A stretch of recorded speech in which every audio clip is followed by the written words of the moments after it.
On April 19, 1972, two specially trained pilots strapped into old MiG-17s and took off from a secret jungle airfield. Beneath each wing hung two 250-kiloton bombs, all they had. Their target was USS Oklahoma City, flagship of the 7th Fleet, bristling with guided missiles and protected by layers of escorts and modern air defenses. She had been leading a bombardment that pounded the North Vietnamese coast for weeks. The crew knew they were within range of shore batteries and maybe patrol boats, but no one worried about aircraft. The U.S. Navy had not been struck by enemy aircraft since World War II. The Gulf of Tonkin simmered under the oppressive heat of April 1972. 4 American warships cut through murky water, their steel hulls glinting in the tropical sun as they maintained station off the North Vietnamese coast. Day after day, night after night, these vessels of the 7th Fleet fired relentless artillery barrages at the shoreline. Their guns rarely cooled and their crews rarely rested. USS Oklahoma City, a guided missile cruiser and the fleet flagship, led the formation. Originally a World War II-era light cruiser, she had been transformed into a technological centerpiece, with surface-to-air missile launchers aft and heavy guns forward for shore bombardment. From her command center, admirals coordinated operations across the theater. She was the electronic brain of U.S. naval power in Southeast Asia. Nearby, USS Sterett, a guided missile frigate, bristled with cutting-edge weapons. Its missile launcher and long-range air search radar scanned the skies non-stop while guidance systems stood ready to direct interceptors with precision. The ship also carried electronic warfare gear and anti-ship missile defenses, a sign of how naval warfare was changing. Flanking the larger ships were destroyers, each carrying proven 5-inch guns for shore bombardment. One destroyer had been modified as a radar picket, its enhanced sensors providing early warning that complemented the cruiser's more sophisticated systems.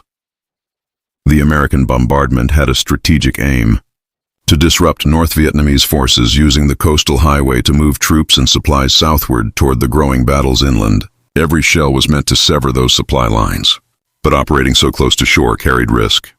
Radar screens stayed lit, operators remained alert, and guns were kept ready. Crews knew they were within range of coastal batteries, and rumors of new North Vietnamese weapons kept tensions high, just 15 kilometers inland. North Vietnamese observers tracked the Americans with powerful binoculars and radar. They noted ship patterns, timings, and the fleet's apparent invulnerability. Desperation bred innovation in North Vietnamese command bunkers. The American fleet's relentless pounding devastated coastal installations and terrorized civilians. Traditional shore batteries had proven inadequate against the mobility and firepower of the 7th Fleet. In response, planners in the Vietnam People's Air Force prepared an unprecedented strike to shatter the myth of American naval invincibility. Something radical was needed to force the Americans to respect North Vietnamese airspace and territorial waters. The solution came from an unexpected source. For the first time, planners decided to use MiG-17 fighters in a direct confrontation with the fleet. The decision broke doctrine and tested the limits of possibility. The MiG-17, a subsonic fighter designed in the Soviet Union, was intended for air-to-air combat and ground attack. Known as the Fresco, it carried powerful cannons capable of deadly effect against other aircraft. With a top speed around 100 km/h and excellent agility in close combat, it was no match for the faster, more advanced F-4 Phantoms and F-105 Thunderchiefs that dominated the skies, lacking speed, range, and modern avionics. But the MiG-17 had one crucial advantage: expendability. North Vietnam had dozens of them, and for the North Vietnamese, the loss of a single aircraft was a price worth paying if it could inflict a significant blow on U.S. air power. The mission required the MiG-17s to carry BAB-250 bombs, 250-kilo high-explosive weapons designed for attacking hardened targets. This modification turned the nimble fighters into ungainly fighter bombers, stripping away much of their maneuverability and making them even more vulnerable to American defenses. But the outcome wouldn't depend on hardware alone. It would hinge on the pilots, handpicked, trained in secret, and prepared to push their machines beyond the limits. 2 pilots volunteered for the unprecedented mission: Lee Xuan-si and Win Van Bai Bi. Both were seasoned aviators who had survived brutal air battles over North Vietnam, where American technological superiority had claimed many of their comrades. Months of quiet planning, testing, and fine-tuning began in 1971. The pilots underwent specialized training tailored for maritime strike missions, something entirely new in the North Vietnamese playbook. Flying over open water posed challenges they had never faced. No terrain features to navigate by, only the disorienting vastness of the sea. They drilled relentlessly in overwater navigation, practiced visual identification of ship silhouettes at long range, and studied the layout of American naval formations. Most critical was the bombing itself. Hitting a fast-moving warship required precise timing and angle of attack. They learned to calculate approach vectors, release points, and escape headings, all by eye with no computerized aids. Every second in the attack run had to be perfect. There would be no second chance. Training was conducted in absolute secrecy, with pilots moving to remote locations to practice without detection. The operation's centerpiece was Got Airfield, hidden away in Quang Binh province. The base was little more than a dirt runway and carefully camouflaged aircraft shelters. American reconnaissance flights had never detected its existence, making it the perfect launching point for a surprise attack. The Air Defense Command orchestrated a complex intelligence network to support the mission. The 923rd Air Force Regiment provided operational control while forward command posts and observation posts tracked American ship movements. A crucial element was the 403 anti-sea radar station at Naval Estuary, which used Soviet-supplied equipment to monitor enemy vessels beyond visual range. On April 18th, the two MiG-17s began their covert journey. They took off from Cap Airfield, transited through Galaman and Vinh, and entered Got. The movement was timed to avoid American reconnaissance and executed with the precision of a special operations mission. For hours, the pilots waited at the primitive airfield, monitoring radio communications and radar reports as the American ships maintained their bombardment schedule and exposed the predictable patterns that would soon become their vulnerability. Air defense was not part of their plan. The moment arrived on April 19th. By 3 p.m., intelligence indicated that 4 enemy ships had positioned themselves just 15 kilometers from Dong Hoi. 3 more operated 18 kilometers from Dong Quang Chai, and 2 had moved within 7 kilometers of Dong Nutle, actively bombarding Dong Hoi town. The American fleet was closer to shore than usual. Military commanders assessed the situation and concluded this was the opportunity. 2 obsolete fighters armed with conventional bombs were about to challenge the most powerful naval force in the world. At 4:05 p.m., Got Airfield exploded into action. Li Xuan and Nguyen, each struggling under the weight of 2 BAB-250s, accelerated down the dirt runway. The aircraft had never been designed for such heavy loads, and their engines strained to achieve takeoff speed. Every meter of runway was precious as the fighters clawed into the humid air. Now they faced featureless skies, shifting horizons, and no visual anchors. If anything went wrong over the Gulf, there would be no soft landings, only open water and little chance of rescue. The MiG-17s flew low, using coastal terrain to mask their approach from American radar systems. 15 kilometers offshore, the crew of USS Sterett maintained vigilance. The ship's AN/SPS-48 air search radar swept the skies, its electronic beam probing for aerial threats. The system was designed to detect aircraft at ranges far beyond what North Vietnam possessed, giving the Americans a perceived technological advantage. Yet the North Vietnamese had studied American capabilities closely. The MiG-17's low-altitude approach reduced radar cross-section and shortened engagement windows. Their obsolete aircraft, paradoxically, became an asset. Sterett's Terrier missile system had been designed to counter high-performance Soviet bombers, not agile fighters skimming the wavetops. Then at approximately 5 p.m., the technological balance shifted.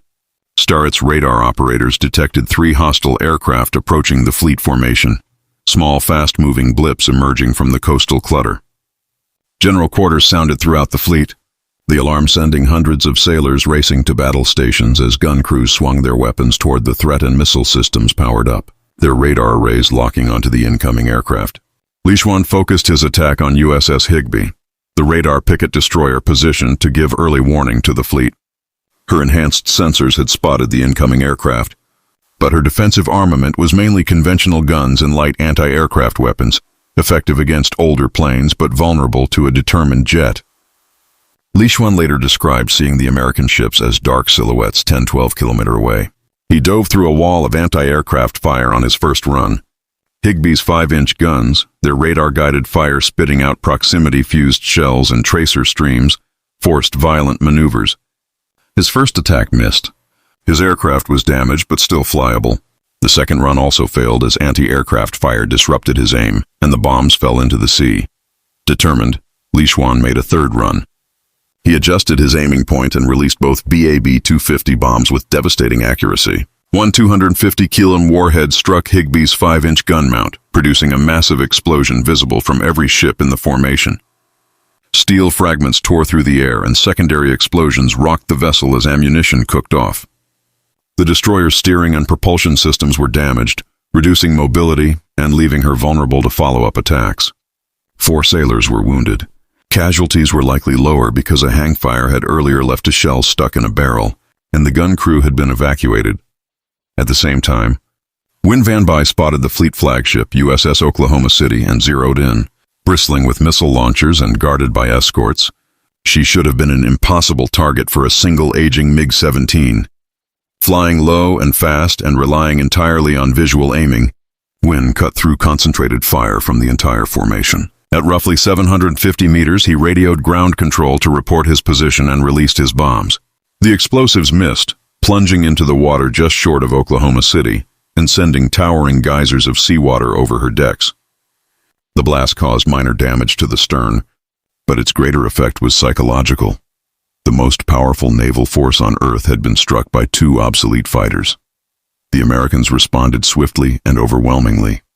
Sterett's Terrier missile system engaged the retreating aircraft, tracking and engaging multiple targets simultaneously with radar-guided interceptors. Exactly what happened next is disputed.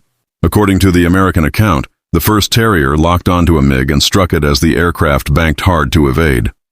The second missile followed and appeared to hit the other MiG, which vanished from the radar screen with no visible wreckage. The North Vietnamese account painted a different picture. From their pilot's perspective, the mission was a success. Explosions tore into the formation. 2 ships were hit, smoke engulfed a destroyer, and another vessel was rocked by a blast near the stern. Tracer fire chased them as they pulled out. When Terrier missiles launched, Li Xuan and Win dropped low, skimming the waves with throttles open. The missiles passed dangerously close, rattling canopies, but in this version the pilots survived to tell their side. Fuel low, the battered MiGs hurtled toward Gott Airfield. They slammed onto the rough dirt runway, landing gear groaning as wheels bounced over uneven ground. For a heartbeat, it seemed they might break apart, but they held. After 17 intense minutes, the pilots came to a shaky stop. They had made it back by the narrowest margin. The contradiction between American claims of a MiG shot down and North Vietnamese assertions of successful recovery would become one of the enduring mysteries of the battle. Both sides had compelling reasons to claim victory, yet the stakes were too high for deliberate deception on either side. Even as the air battle concluded, new threats were emerging from the darkening seas. As the last echoes of the air attack faded across the Gulf of Tonkin, the American fleet faced what appeared to be an even more dangerous threat. The MiG strikes had been spectacular but brief. What emerged from the gathering darkness would prove far more mysterious and controversial. At approximately 6 p.m., as the U.S. ships withdrew toward the northeast, USS Sterett's air search radar detected 2 new contacts. The targets appeared to be small, fast-moving vessels shadowing the formation. In the aftermath of the air attack, any unknown craft had to be treated as hostile. The suspected attackers were identified as North Vietnamese P-6 class torpedo boats, compact but lethal vessels based on the Soviet Project 183 design. These boats represented a fundamentally different threat from the MiG-17s. The aircraft had been obsolete fighters pressed into an unfamiliar role, whereas the torpedo boats were purpose-built for exactly this kind of engagement. The P-6s were floating weapon platforms optimized for coastal defense. Armed with 2 533mm torpedo tubes and light automatic cannons, they could deliver devastating attacks against much larger vessels. Their speed, roughly 40 knots, made them difficult targets for the heavy guns of American cruisers and destroyers, and their small size and wooden construction reduced their radar signature. More importantly, the boats could be equipped with MR-331 radar, a Soviet system capable of target tracking and fire control. giving them the ability to engage targets beyond visual range. Compared to the massive American warships, the P-6s seemed insignificant. Naval history, however, is full of examples where small, fast vessels defeated much larger opponents through superior tactics and favorable circumstances. For 30 tense minutes, Sterett's radar tracked the shadowy contacts. Finally, she opened fire with her 5-inch guns, sending high explosive shells streaking through the night and ripping apart the water well beyond the effective range of torpedo boats. Both suspected North Vietnamese vessels were shattered before they could threaten the fleet, or so the Americans claimed. The North Vietnamese Navy told a very different story. According to their official records, no naval vessels had participated in any engagement until August 27th, more than 4 months after the Battle of Dong Hoi. While the idea of P-6 torpedo boats posed a serious threat, an even greater danger was now looming on the horizon. Fuel low, the battered MiGs hurtled toward Gott Airfield. They slammed onto the rough dirt runway, landing gear groaning as wheels bounced over uneven ground. For a heartbeat, it seemed they might break apart, but they held. After 17 intense minutes, the pilots came to a shaky stop. They had made it back by the narrowest margin. The contradiction between American claims of a MiG shot down and North Vietnamese assertions of successful recovery became one of the enduring mysteries of the battle. Both sides had reasons to claim victory, yet the stakes were too high for deliberate deception on either side. Even as the air battle concluded, new threats were emerging from the darkening seas. As the last echoes of the air attack faded across the Gulf of Tonkin, the American fleet faced what appeared to be an even more dangerous threat. The MiG strikes had been spectacular but brief. What emerged from the gathering darkness proved far more mysterious and controversial. At approximately 6 p.m., as the U.S. ships withdrew to the northeast, USS Sterett's air search radar detected 2 new contacts. The targets appeared to be small, fast-moving vessels shadowing the formation. In the aftermath of the air attack, any unknown craft had to be treated as hostile. The suspected attackers were identified as North Vietnamese P-6 class torpedo boats, compact but lethal vessels based on the Soviet Project 183 design. These boats posed a very different threat from the MiG-17s. The aircraft had been obsolete fighters pressed into an unfamiliar role, whereas the torpedo boats were purpose-built for this kind of engagement. The P-6s were floating weapon platforms optimized for coastal defense. Armed with 2 533mm torpedo tubes and light automatic cannons, they could deliver devastating attacks against much larger vessels. Their speed, roughly 40 knots, made them difficult targets for the heavy guns of American cruisers and destroyers. And their small size and wooden construction reduced their radar signature. More importantly, the boats could be equipped with MR-331 radar, a Soviet system capable of target tracking and fire control, giving them the ability to engage targets beyond visual range. Compared to the massive American warships, the P-6s seemed insignificant. But naval history is full of examples where small, fast vessels defeated much larger opponents through superior tactics and favorable circumstances. For 30 tense minutes, Sterett's radar tracked the shadowy contacts. Finally, she opened fire with her 5-inch guns, sending high explosive shells streaking through the night and tearing the water well beyond the effective range of torpedo boats. Both suspected vessels were shattered before they could threaten the fleet, or so the Americans claimed. The North Vietnamese Navy told a different story. According to their records, no naval vessels had participated in any engagement until August 27th, more than 4 months after the Battle of Dong Hoi. While the idea of P-6 torpedo boats posed a serious threat, an even greater danger was now looming. Questions about what unfolded after the MiGs left deepened with reports of an anti-ship missile launch. Aboard USS Sterett, tension snapped tight as instruments suddenly picked up an unmistakable electronic signature, that of a Soviet-designed SSN-2 Styx missile, known for its precision and long reach and one of the most feared weapons in the North Vietnamese arsenal. The Soviet-designed weapon used liquid-fueled rocket propulsion and combined inertial guidance with active radar homing. It could cruise at altitudes of 150-300 meters, making it hard to detect until the final moments. The missile's seeker head would activate only about 6 nautical miles from the target, providing terminal guidance against the largest radar signature in the formation. The Americans had been unsure North Vietnam possessed such weapons, and if true, the balance of power in the Gulf of Tonkin would shift decisively. Alarms blared, radar screens flickered with urgent blips, and every eye fixed on the tracking data. The threat seemed imminent. Suddenly, the radar showed a split contact, one blip dividing into two, signaling a possible dual missile launch. Recognizing the danger, Sterett's crew sprang into action. They powered up the SPG-55 fire control radar and locked tightly onto the incoming threat. Sterett fired 2 Terrier missiles, their boosters roaring as they streaked skyward, guided by radar beams aimed at the diverging contacts. At about 7,400 yards, the first missile detonated in a sharp burst and the hostile signature vanished. The second missile held the lock and ensured the threat was neutralized. The crew confirmed the intercept and reported the incoming missile destroyed before it could reach the fleet. Yet there was a glaring inconsistency. According to Russian sources, North Vietnam had not received SSN-2 missiles or their launch platforms until 2 years after the Battle of Dong Hoi. Soviet officials maintained they had not supplied anti-ship missiles during the earlier period, creating another layer of contradiction in official accounts. Whatever the truth, something had lit up Sterett's electronics.